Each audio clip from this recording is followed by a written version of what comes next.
헤매고 힘든 것입니다. 그래서 결말을 아는 것은 알기만 하면 두렵지 않습니다. 오늘 여러분에게는 끝이 분명히 있습니다. 그 끝은 이때가 마지막이 아니고 영원한 것입니다. 영원한 것이기 때문에 우리는 두려워하지 않습니다. 어떤 환난과 역경과 고난과 아픔이 있다 할지라도 그것이 나를 무너지게 할 수 없습니다.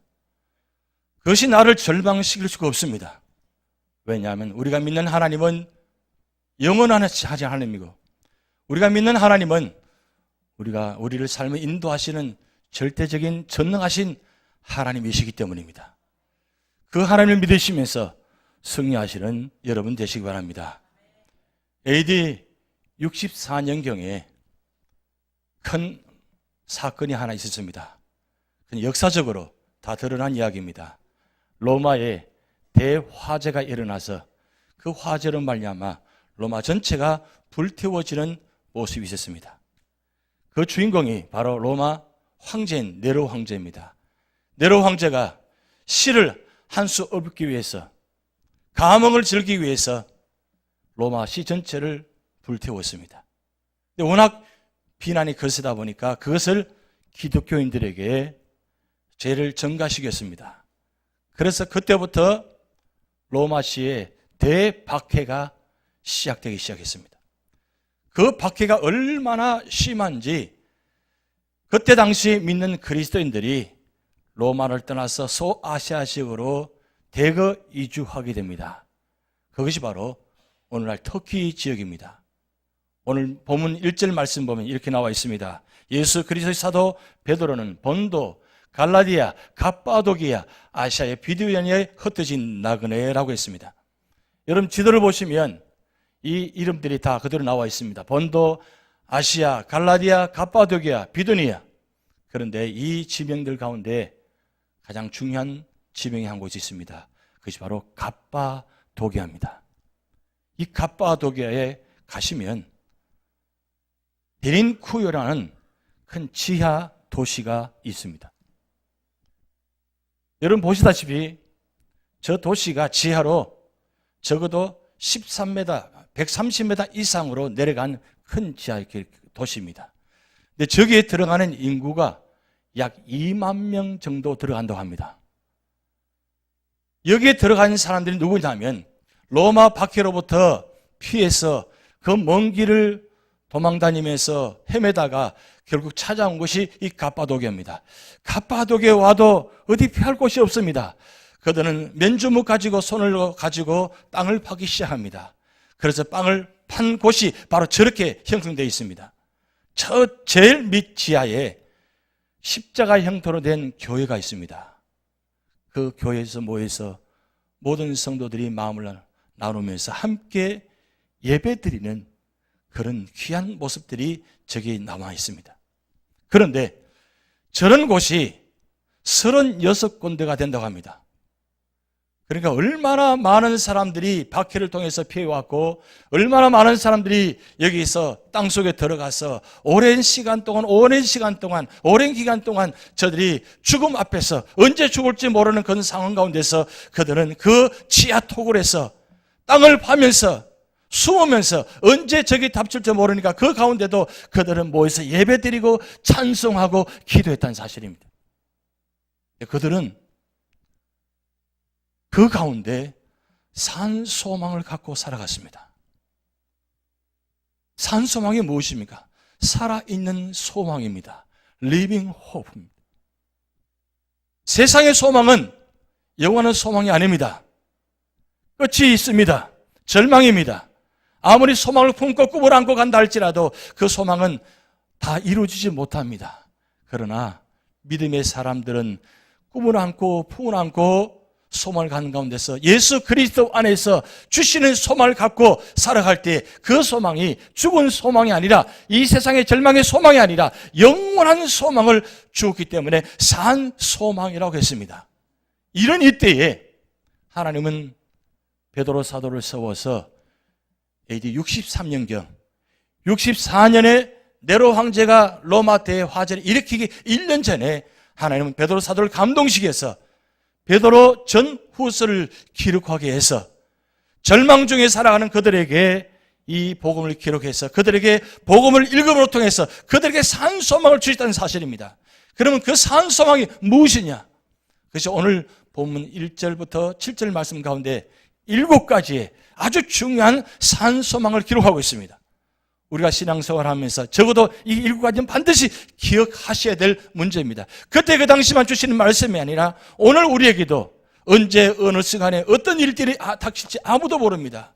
이런 상황 가운데 살아가는 우리들에게 베드로 전후서는 우리에게는 소망의 서신이고 축복의 서신이고 재림의 서신입니다. 첫째, 오늘 말씀 보면 1절 말씀에 2절 말씀에 하나님께서 선택하시기 때문에 우리에게는 산 소망이 있다는 겁니다. 곧 하나님의 아버지의 미리 아심을 따라 성령이 거룩하게 하심으로 순종함과 예수 그리스도의 피 뿌림을 얻기 위하여 택하심을 받은 자들에게 편지하노니. 여러분, 그때 초대교회 성도들은 소망이 없는 사람들입니다. 언제 죽을지 모르는 상황 가운데 있는 사람들입니다. 그런 그들에게 이 소망의 서신 이 베드로전서 1장 2절 말씀이 그들에게 부딪힐 때, 만나셨을 때 그들은 놀랐습니다. 하나님께서 우리를 선택하셨다는 이 사실. 그런데 이 선택의 사실이 언제 이루어졌느냐? 에베소서 1장 4절 5절 말씀 보면 그 창세전에 그리스도 안에서 우리를 택하사 우리로 사랑 안에서 그 앞에 거룩하고 흠없게 하시려고 그 기쁘신 뜻대로 우리를 예정하사 예수 그리스도로 말미암아 자기의 아들들이 되게 하셨으니 할렐루야. 창세전에 하나님의 아들을 삼으시려고 선택하셨다는 사실입니다. 이 선택은 그냥 우연히 이루어진 것이 아니라 삼위 하나님의 성부, 성자, 성령 삼위 하나님의 관점으로 여기 선택 관점이 있습니다. 성부 하나님의 관점은 바로 창세전에 그리스도 안에서 나를 택하사 구원받은 사람으로 보셨다는 사실입니다. 이미 창세전에 성부 하나님께서 우리를 구원받은 사람으로 예정하셔가지고 택하셨다는 겁니다. 그리고 성자 하나님의 관점에서 보면 예수께서 나를 위해서 십자가에 달려 돌아가실 때 그때 나는 구원을 받은 것이라고 기록하고 있습니다. 하나님께서 예수 그리스도 이 땅에 보내셔가지고 예수 그리스도 십자가에 달려 돌아가신 그 순간에 그때 나는 구원을 받은 것입니다. 근데 거기서 끝나지 않고 성령 하나님의 관점에서 보면 예수 그리스도를 나의 구주 주님으로 영접하고 믿게 되었을 때 내가 구원받았다는 사실을 선포하셨습니다. 그래서 오늘 우리가 이 자리에 앉는 것, 여러분 믿게 된 것, 성부 하나님, 성자 하나님, 성령 하나님께서 삼위 하나님께서 창세전부터 십자가에서 그리고 예수 믿는 그 순간에 우리를 하나님의 자녀가 됐다는 구원받았다는 사실을 선포하고 있습니다. 이 사실을 초대교회 그리스도인들은 받았을 때에 그들은 놀랄 수밖에 없었습니다. 그들 앞에는 캄캄합니다. 지하 토굴에서 앞이 보이지 않습니다. 언제 죽을지 모르니까 지하 토굴을 파기 들어 시작합니다. 어디까지 가야 될지 아무도 모릅니다. 그렇게 130m, 200m까지 내려가는 그 순간에 그들이 얼마나 힘들었겠습니까? 손이 다 부러뜨렸겠습니다. 그런 가운데도 그들에게 이 복음의 말씀이 얼마나 중요한 말씀입니까? 하나님께서 나를 창세전에 선택하셨다는 사실. 초대교회 그리스도만 그런 것이 아니라 오늘 여러분도 창세전에 하나님은 성부, 성자, 성령 삼위 하나님 관점으로 선택하시고 여러분을 구원하셨습니다. 이 세상 살아가면서 어디 소망이 있습니까? 어디 산 소망이 있습니까? 오늘 우리에게 들려지는 소식들은 아픔밖에 없습니다. 고통밖에 없습니다. 죽음밖에 없습니다. 전쟁밖에 없습니다. 그런 이 세상 살아가면서 우리에게 산 소망이 어디 있습니까? 바로 하나님께 있다는 사실입니다. 하나님이 우리를 미리 아시고 우리를 예정하시고 선택하셔서 우리를 아들로 삼으시기 위해서 그 기쁘신 거룩한 뜻대로 우리를 삼으셨던 사실, 이거 한 가지만 가지고도 우리는 소망으로 살아갈 수 있습니다. 두 번째 산 소망의 관점은 오늘 3절 말씀에 하나님의 긍휼이라는 단어입니다. 하나님께서 우리를 긍휼히 여기셨다 그랬어요. 여러분, 우리가 살아가면서 우리가 범한 죄의 넓이와 길이와 높이와 깊이가 얼마나 큰지 여러분 알고 계십니까? 우리가 지은 죄가 얼마나 큰지 청량해 보셨습니까? 그런데 청량할 수 없는 우리의 크신 죄를, 큰 죄를 하나님 우리를 긍휼히 여기시고 우리를 바라보시는데, 이 긍휼은 다른 의미 속에는 마땅히 저주해야 할 사람을 불쌍히 여기서 저주하지 않도록 작정하신 겁니다. 우리는 저주받을 대상입니다. 누구도 구원할 수 없는 존재입니다. 그래서 우리는 죽은 존재였습니다. 죽은 존재인 우리를 하나님은 긍휼히 여기셔서 예수 그리스도를 이 땅에 보내셔서 우리가 죽어야 될 이 자리에, 십자가 자리에 예수님께서 직접 십자가에 죽으시로 말미암아 그 모든 죄의 문제를 다 짊어지시는 그 순간에 우리는 대속의 은혜를 받았습니다. 그래서 우리는 저 십자가가 긍휼의 상징입니다. 내가 죽어야 될 자리에 주님께서 죽으시로 말미암아 긍휼히 우리는 여기를 받았습니다. 그래서 예수님은 이 땅에 오셔서 팔복의 말씀을 주셨습니다. 그 가운데 다섯 번째 말씀, 긍휼히 여긴 자는 복이 있나니 저희가 긍휼히 여김을 받을 것이며, 우리는 긍휼히 여김을 받은 사람입니다. 그러기에 하나님 앞에 설 때마다 우리는 교만할 수가 없습니다. 누구의 앞에서 자랑할 수가 없습니다. 왜요? 우리는 죽었던 존재이기 때문입니다. 죄의 길이가 얼마나 넓고 긴지 누구도 알 수 없는 그런 상황의 죄의 문제를 친히 다 담당하시고 다 죽으셨기에 우리는 이제 자유함을 얻었습니다. 그래서 바로 긍휼의 표상이 바로 자유함입니다. 누구든지 예수 그리스도 앞에 나와서 예배드릴 수 있는 이 은혜, 이 축복, 오늘 초대교회 그리스도인들은 하나님의 이 긍휼한 단에 넘어질 수밖에 없었습니다. 왜요?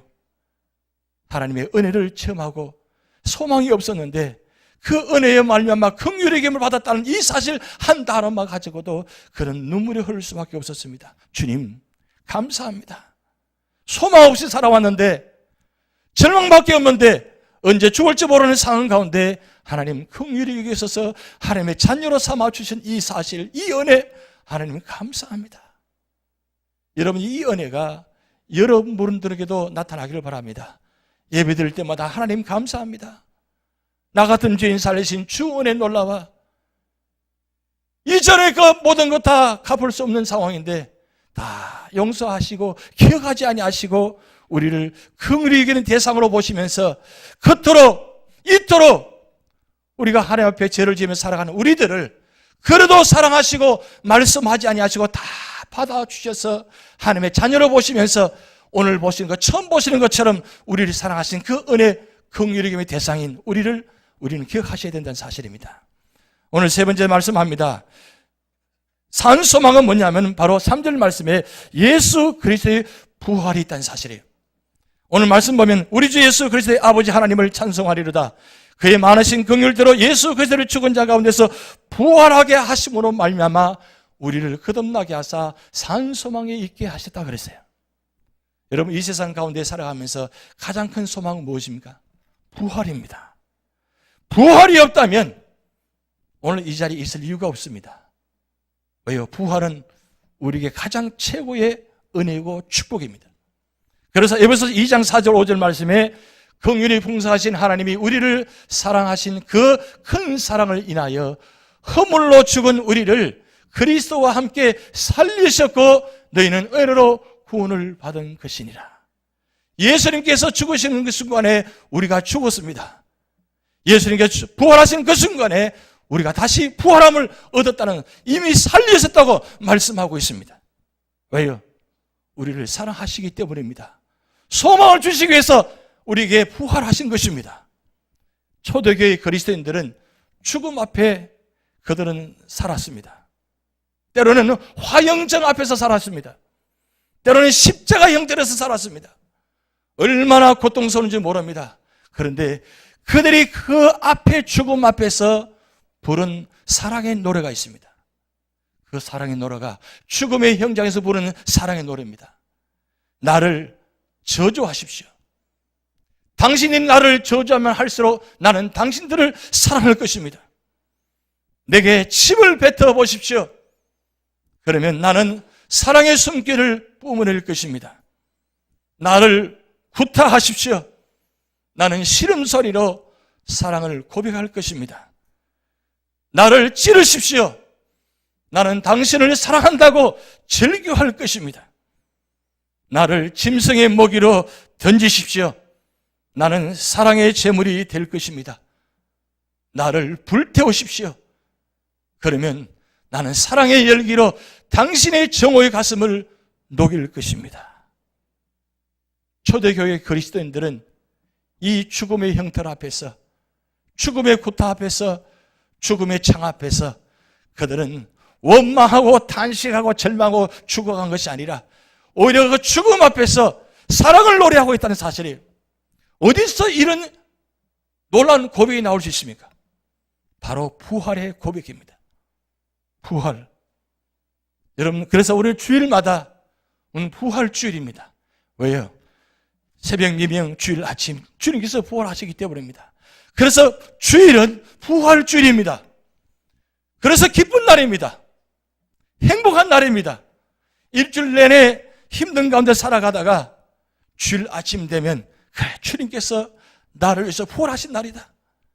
그 부활하신 주님 날, 비록 힘들고 어려운 가운데도 찬송하자.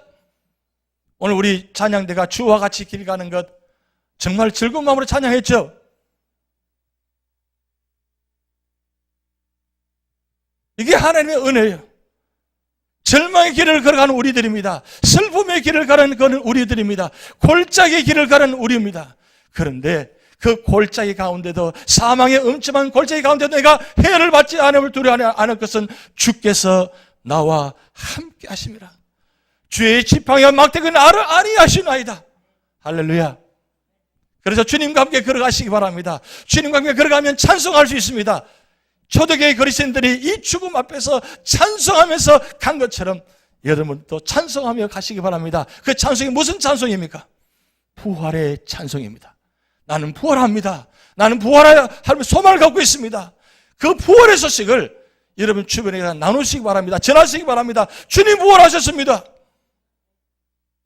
캄캄한 동굴 가운데서 그들이 손을 잡고 무슨 찬송 불렀겠습니까? 이 말씀을 듣는 순간, 보는 순간에 주님께서 나를 위해서 부활하셨다. 할렐루야, 소망을 갖자. 그들은 그 지하, 그 기쁜 곳에서도 그들은 좌절하지 않았습니다. 오히려 더 기쁨으로, 더 감사하면서 앞이 보이지 않지만 그 찬송 부르는 소리에 하나님 놀라운 역사가 나타났습니다. 사도 바울 그들이 감옥에 가셨을 때 어떻게 했습니까? 그 절망 앞에서, 착고 앞에서, 고통 앞에서 그들은 찬송했습니다. 어디서 그런 찬송이 나올 수 있습니까? 부활의 감격이 있기 때문입니다. 그래서 부활에 믿는 소망의 그리스도인들은 어디를 가든지 포기하지 않습니다. 노라고 하지 않습니다. 언제나 예수입니다. 왜요? 하나님이 나와 함께 계시기 때문입니다. 내가 믿는 하나님은 부활하시는 하나님이십니다. 나를 소망 가운데 인도하시는 하나님입니다. 그렇게 믿고 한 걸음 한 걸음 걸어간 사람들입니다.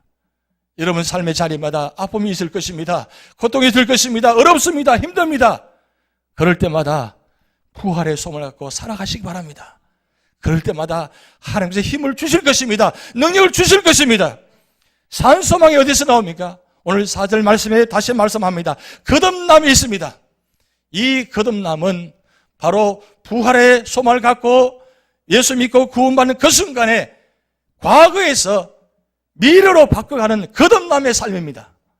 거듭났다는 것은 과거의 사람, 죽었던 사람의 모습이 아니라 새로운 사람 모습, 새로운 생각, 새로운 마음. 그래서 성경에는 새로운 피조물이라고 했습니다. 그리스도 안에서 우리는 새롭게 피조물로 세움받았습니다. 이제는 예수 믿으면서 과거의 모습을 살지 않습니다. 오히려 예수 그리스도 안에서 예수 그리스도와 함께 동의하면서 예수님처럼 사는 것이 바로 믿음의 사람들입니다. 그것이 바로 거듭남의 사람의 모습이에요. 중생하셨다는 거예요. 변화받았다는 거예요. 그런데 우리가 살아가면서 보면 과거처럼 그대로 다시 살아가는 사람들이 있습니다. 거듭나지 못했기 때문입니다. 거듭난 사람은 언제나 생각이 다릅니다. 마음 씀씀이 다릅니다. 행동이 다릅니다. 왜요? 예수가 내 안에 계시기 때문입니다. 내가 예수 그리스도와 십자가에 못 박혀 죽고 난 후에 내가 예수 그리스도와 함께 거하는 그 순간부터 나는 그때부터 기쁨과 감사가 나타나기 시작합니다. 왜요? 내가 변화받았기 때문입니다. 옆에 분 한번 보시기 바랍니다. 여기 보시면 변화받은 분입니까? 변화받은 분 믿습니까? 우리는 다 변화받은 것입니다. 할렐루야. 변화받은 성도로 살아가시기 바랍니다. 과거에 내 좋지 못한 성격, 성품 다 내려놓으시기 바랍니다. 이제는 바꿔야 됩니다. 새로운 피조물로, 새로운 모습으로, 새로운 성품으로, 예수 그리스도의 성품으로 살아가셔야 됩니다. 왜요? 이 거듭남의 소망이 얼마나 중요한지 몰라요. 그리고 다섯 번째 말씀 보면 산소망이 영원한 기업을 약속하셨다 그랬어요. 이 세상에 살아가면서 여러 가지 이야기가 많습니다. 그런데 아주 중요한 이야기 있습니다. 건불 10년, 화무 11홍이라는 단어가 있습니다. 건불 10년, 화무 11홍. 이 세상은 영원한 것이 없습니다. 영원한 것처럼 살아가는 사람들입니다. 권력을 쥐고 있는 사람들. 그러나 10년 가지 못한다고 이야기했습니다. 가지 못할 뿐만 아니라 그 권력 때문에 무너진 모습을 우리가 보고 있습니다. 꽃이 아무리 아름답다 할지라도 꽃은 치게 되어 있습니다. 그것이 이 세상의 모습입니다. 그런데 오늘 본 말씀에는, 오늘 4절 말씀에 이렇게 기록됩니다. 썩지 않고 더럽지 않고 새하지 아니한 유업을 있게 하시나니 곧 너희를 위하여 하늘에서 간직하신 것이라 그랬어요. 이 세상의 것은 언젠가는 무너지게 되어 있습니다. 그러나 하나님께서 준비한 그곳, 거기에는 영원하고 거룩하고 불멸의 기별하게 있습니다. 얼마나 놀라운 사실입니까? 초대교회 그리스도인들은 다 무너졌습니다. 그들이 가지고 있는 모든 것 다 내려놓습니다. 의지할 곳이 아무것도 없습니다. 그런데 오늘 사도 베드로를 통해서 하나님께서 말씀하십니다. 너희들이 간직한 것, 하늘에 간직한 것은 거기에는 영원한 것이 있다. 소망을 가져라. 여러분, 이때 이 초대교회 그리스도인들은 이 말씀을 듣고 흥분했습니다. 왜 흥분합니까? 하나님께서 영원한 것을 예배해 놓으셨다는 것. 누구도 들어가지 못하는 그곳에 하나님께서 영원한 곳에 세우신 그 축복, 그 은혜, 그거 생각할 때마다 지하토굴에서 절망할 수밖에 없지만 그거 생각하니까 감사가 나오는 거예요. 그거 생각하면 기쁨이 나오는 거예요. 그거 생각하면 찬송이 나올 수 있는 거예요. 오늘 여러분도 마찬가지입니다. 우리가 살아가는 동안 얼마나 무너진 일을 많이 보고 있습니까? 세상은 다 무너집니다. 영원한 것처럼 보였는데 어느 순간에 무너진 것을 보고 있습니다. 그 무너질 때마다 여러분, 우리가 무너져서는 안 됩니다. 우리가 무너지는 것이 아니라 하나님께서 우리를 위해서 예비해 놓으신 그것은 영원히 무너지지 않습니다. 영원히 세워놓으셨어요.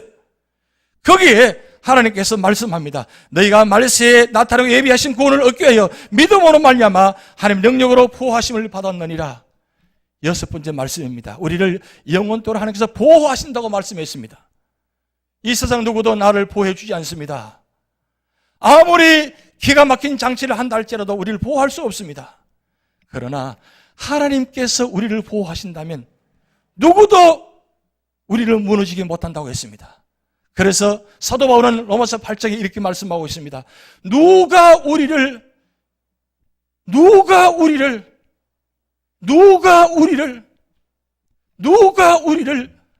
네 번, 다섯 번 반복하면서 기록합니다. 누가 우리를 이 죄에서 사망해서 고발할 수 있느냐고. 이 세상 누구도 우리를 무너지게 할 수 없다고. 오직 예수 그리스도로 넉넉히 이기게 하셨다고. 우리는 예수 그리스도를 믿는 사람들입니다.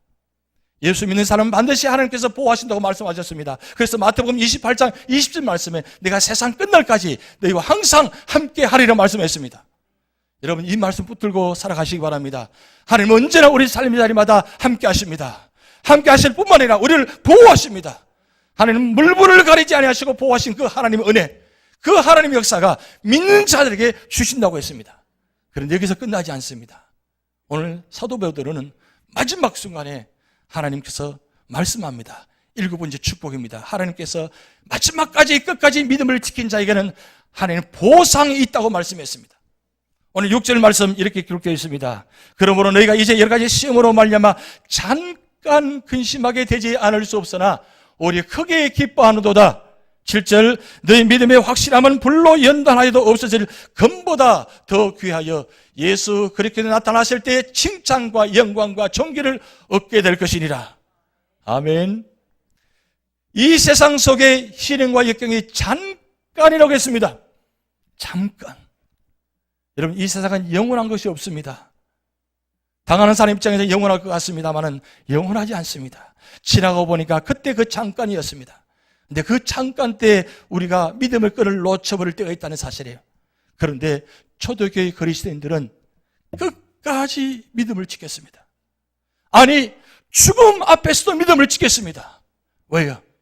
하나님께서 마지막 주시는 그 보상의 은혜를 보았기 때문입니다. 주시는 은혜 축복. 그래서 사도 바울은 디모데후서 4장 7절 8절 말씀에 이렇게 기록합니다. 나는 선한 삶을 사고 나의 달기를 가지기를 믿음을 지켰으니 이제후로는 나를 위하여 의의 면류관이 예비되었으니 주 곧 의로우신 재판장이 그날에 내게 주실 것이며 내게만 아니라 주의 나타나심을 사모하는 모든 자에게도 주신다고 말씀했습니다. 사도 바울이 끝까지 믿음을 지킨 이유가 뭐냐? 바로 의의 면류관이 예비됐다는 것을 바라보았기 때문입니다. 하나님께서 믿음을 지킨 자에게 보상해 주신다는 은혜입니다. 오늘 이 세상 속 살아가면서 어려움이 있습니다. 역경이 있습니다. 그러나 여러분 끝까지 믿음을 지키시기 바랍니다. 믿음을 지킬 때 하나님은 오늘 우리에게 주시는 축복이 무엇입니까? 산 소망이에요. 살아있는 소망입니다. 이 세상을 바라보고 이 세상 때문에 넘어져서 쓰러지고 포기하지 마시기 바랍니다. 왜요? 오늘 우리에게 준비해 놓으신 그 놀라운 축복은 하늘에 간직해 놓았다 그랬어요. 우리가 반드시 가서 우리가 누릴 축복의 능력입니다. 그 은혜입니다. 오늘 세상 살아가면서 비록 아픔이 있고 고통이 많이 있습니다. 가정을 보고 사업장 바라보면 여러 가지 포기할 수밖에 없는 힘든 상황들이 우리에게 다가오고 있습니다. 그럴 때마다 이 말씀을 기억하시기 바랍니다. 산 소망 되신 예수 그리스도와 나와 함께 하신다. 주님께서 나와 함께 나도 끝까지 믿음을 지킨다. 그러므로 하늘에 놀라운 예비된 것을 바라보면서 살아갈 때 하나님은 그 말씀의 역사가 오늘 여러분 가운데 나타나셔서 승리하는 역사가 나타날 줄 믿습니다. 기도하시겠습니다. 하나님 아버지,